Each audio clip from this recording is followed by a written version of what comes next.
Assalamualaikum warahmatullahi wabarakatuh. Selamat pagi anak-anak, bertemu lagi dengan Butika. Pada pertemuan kali ini kita akan belajar tentang muatan pelajaran IPA. Kalian pasti sudah dan masih ingat ya bahwa pembelajaran sebelumnya kita sudah belajar kan tentang sistem pencernaan pada manusia, pada hewan, kemudian organ-organ yang digunakan apa saja, prosesnya bagaimana. Nah, kali ini kita akan belajar tentang berbagai kelainan yang menyerang pada organ pencernaan manusia. Apa saja penyakit-penyakitnya? Mari kita belajar bersama. Oke anak-anak, perhatikan gambar di samping. Sudah kalian lihat? Nah, kebanyakan dari kita pasti pernah merasakan sakit seperti ini. Siapa yang tahu ini namanya penyakit apa? Ya, benar sekali. Ini namanya sariawan. Biasanya sariawan itu disebabkan oleh jamur. Jadi infeksi jamur pada organ mulut kita. Ada yang di bibir kita, di rongga mulut bagian dalam. Nah, sariawan ini biasanya ditandai dengan bercak putih. Bercak putih yang ada pada rongga mulut kita. Oke. Jadi bisa di bibir juga ya. Kemudian cara penanggulangannya juga bisa nih dengan kalian mengkonsumsi vitamin C atau obat sariawan, dan untuk mencegahannya kalian bisa dan rutin memakan atau mengkonsumsi makanan-makanan yang mengandung vitamin C.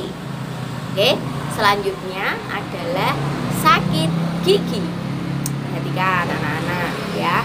Ini adalah gambar orang yang sedang sakit gigi. Kalian pasti ada ya yang pernah merasakan sakit gigi dan rasanya itu tidak enak sekali. Kenapa tidak enak? Sama seperti sariawan, sakit gigi itu juga sangat mengganggu kegiatan kita sehari-hari.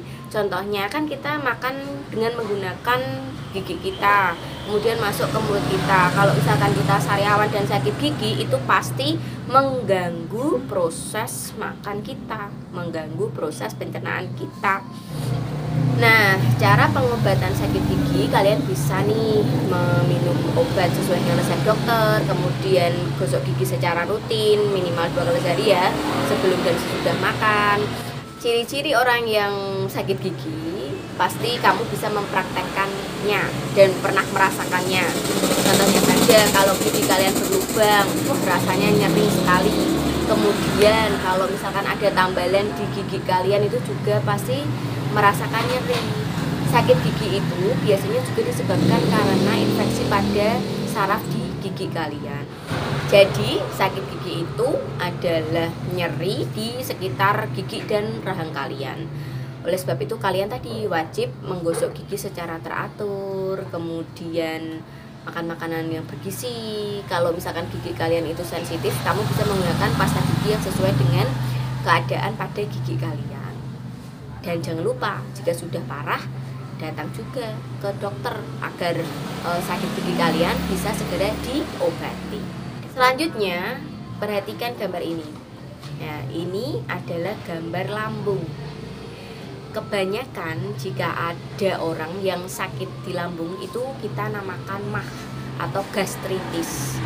Ada nyeri lambung, kemudian asam lambung naik. Itu disebabkan apa? Satu, bisa jadi karena kalian makan secara tidak teratur. Kemudian karena kalian makan tidak teratur, ini menyebabkan asam lambung kalian itu memproduksi secara berlebihan. Karena itulah menyebabkan lambung kita terasa melilit, sakit sekali. Biasanya bisa diobati nih anak-anak. Dengan apa? Kalian bisa minum promah atau obat-obat sesuai dengan resep dokter. Cara pencegahannya, nah kalau tadi mah itu biasanya karena kalian itu tidak teratur dalam pola makannya. Jadi cara pencegahannya, kalian harus makan secara teratur. Penyakit yang menyerang organ pencernaan selanjutnya adalah, perhatikan gambar nih. Kalian juga pasti pernah ya merasakan penyakit ini. Ya, ini adalah penyakit diare atau kalau orang Jawa menyebutkan biasanya mencret ya anak-anak. Itu ditandai dengan keluarnya feses secara cair. Jadi feses kalian itu lebih lembek dan lebih cair. bagaimana nih kok bisa terjadi penyakit seperti ini ya Bu? Nah, perhatikan anak-anak, kalau kalian itu makannya tidak bersih, kemudian ada bakteri, jamur, itu bisa menginfeksi makanan dan menyebabkan kalian terkena penyakit diare ini. Jadi ketika di dalam usus besar, ya kita kan sudah belajar nih kalau usus besar itu fungsinya adalah menyerap air dan juga membusukkan makanan. Nah, jika kalian terkena penyakit diare, maka dari virus atau infeksi virus dan bakteri tersebut menyebabkan usus besar kita tidak bisa menyerap air dengan baik. Oleh sebab itu, feses kita menjadi encer sehingga keluarnya lebih ke cair, diare atau mencret yang biasanya kalau orang Jawa menyebutkannya. Nah, cara mencegahnya bagaimana? Kalian nih harus bisa menjaga kebersihan dari makanan kalian dan jangan terlalu pedas makannya. Bisa jadi kalau perut kita tidak kuat bisa menyebabkan juga penyakit diare ini anak-anak. Oke anak-anak, kalau tadi adalah diare dengan feses yang encer, nah ini kita akan belajar tentang kolera. Apa itu kolera? Nah, kolera itu merupakan penyakit diare yang akut. Karena apa? Karena karena si kolera ini diare disertai dengan dehidrasi. Jadi kalian sudah mengeluarkan feses encer secara berlebihan, kemudian sampai dehidrasi. Nah, ini adalah penyakit kolera. Penyakit kolera ini sangat berbahaya anak-anak.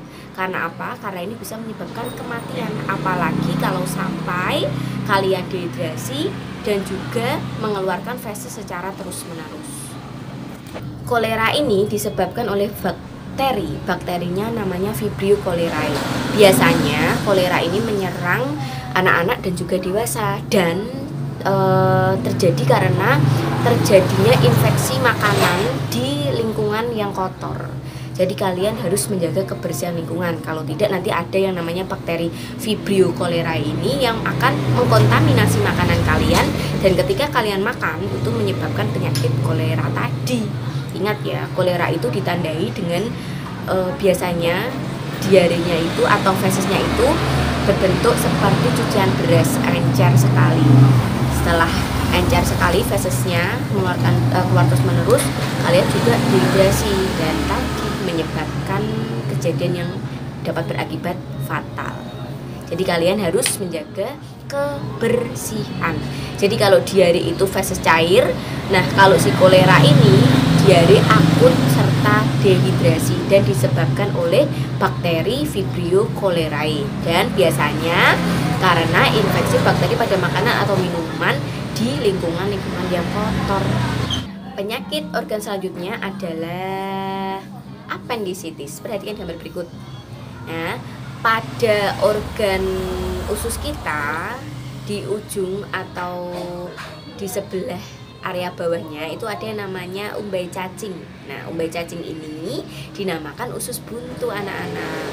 Fungsinya untuk menjaga keseimbangan pada tubuh kita. Nah, jika ada penyumbatan pada usus buntu atau ada peradangan pada usus buntu, ini menyebabkan penyakit. Penyakitnya namanya appendicitis.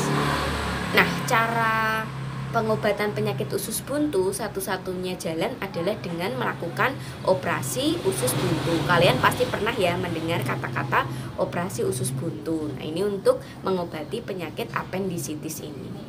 Nah, yang terakhir, kalau kalian tadi sudah belajar diare dan kolera itu fesesnya berbentuk cair, kali ini kita akan belajar tentang penyakit yang namanya sembelit. Kalau orang Jawa menyebutnya bebelen. Ya, kalian pernah kan seperti itu? Biasanya disebabkan oleh apa? Biasanya disebabkan kalian kurang makan makanan berserat.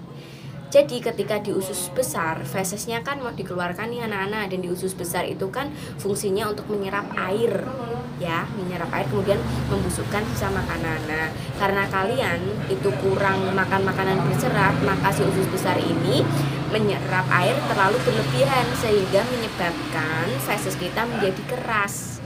Jadi sembelit ini adalah sulit buang air besar karena feses kita yang terlalu mengeras dan terlalu besar menyebabkan kita kesulitan untuk buang air besar. Nah, Nah, jadi itulah beberapa penyakit-penyakit yang menyerang pada organ pencernaan kita. Tadi ada sariawan, ada sakit gigi, ada MAH atau gastritis, kemudian ada diare, ada kolera, ada juga apendisitis, dan ada juga penyakit sembelit. Kalian jika sudah mengetahui berbagai macam penyakit ini, kalian juga bisa untuk melakukan pencegahan agar kita terhindar dari berbagai penyakit pada organ pencernaan. Terima kasih anak-anak, tetap semangat dan tetap sehat ya. Assalamualaikum warahmatullahi wabarakatuh. Dadah.